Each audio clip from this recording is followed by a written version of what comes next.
Ahojte rodinka, dúfam, že sa máte dobre. Verím, že sa u vás všetci majú dobre. Dnes sa opäť stretávame pri hre Chicken Road 2. A áno, ten jediný a jedinečný, je to skutočne neuveriteľná hra. V poslednej dobe na nej hram dosť často, ak nie priam veľmi veľa.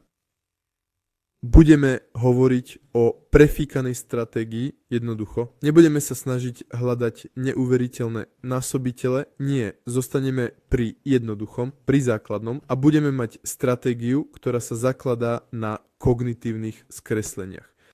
Ale predtým vám hneď poviem, pod videom som dal odkaz na bezpečnú hru Chicken Road.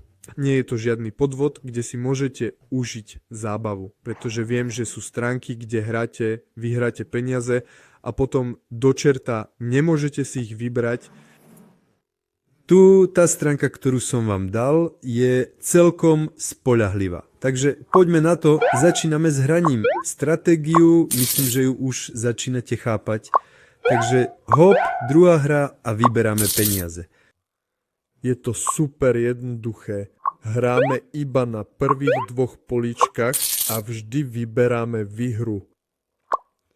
Veľká náročnosť tejto stratégie je v tom udržať sa jej, pretože často chceme väčšie zisky, chceme veľké násobky, v skutočnosti vždy chceme viac, ale nie. Treba zostať verný tejto stratégii a inkasovať.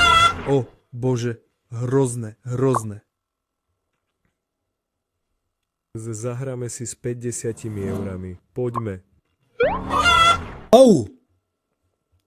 Keď sme takto prehrali, musíme prejsť do režimu média.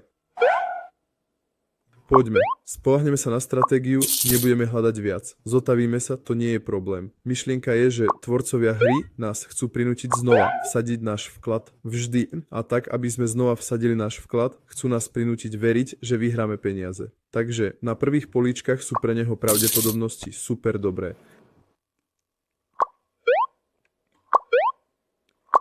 Takže sa netreba unáhliť, musíme odolávať a hrať sa výhradne na prvých dvoch políčkach. Tam sa schovám. Bum, bum.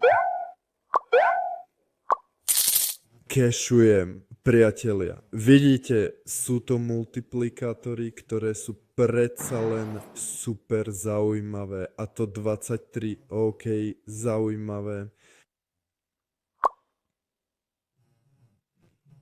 Wow, dobre, takže to je 62 162. Hardcore režim 3 608 000. Wow, to je šialené. Práve kvôli lákadlu takýchto veľkých ziskov má človek chuť hrať, ale podľa mňa jednoducho nepôjdu. Nie, čo to robím? Vidíte, bol som dekoncentrovaný a neaplikoval som svoju stratégiu. Mal som šťastie tento raz. Dobre, spoľahneme sa na stratégiu. Dosť mi to sype. Začína sa to dariť, som rád.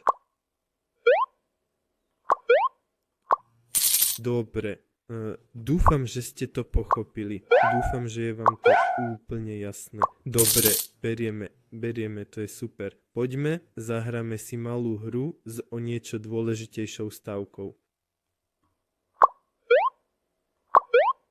Dobre, ideme vybrať peniaze. Teraz to skúsime na strednej. Áno, ideme na to. Poď. Áno, to je super. A teraz naozaj vyberáme peniaze. Trochu v ľahkom režime.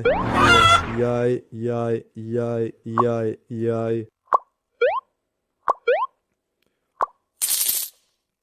Tak, dúfam, že je vám to jasné. Ja sa s vami rozlúčim. Pripomínam, že pod videom som dal odkaz na hru Chicken Road 2. Je to bezpečný, spoľahlivý web. Je to tam celkom dobré. Takže len smelo užite si to a potom odporúčam vám vybrať čo najviac peňazí, kým vývojári hry pochopia túto techniku. Týmto sa s vami lúčim. Pekný deň všetkým a vidíme sa čoskoro na kanáli, kde budeme hovoriť o Chicken Road.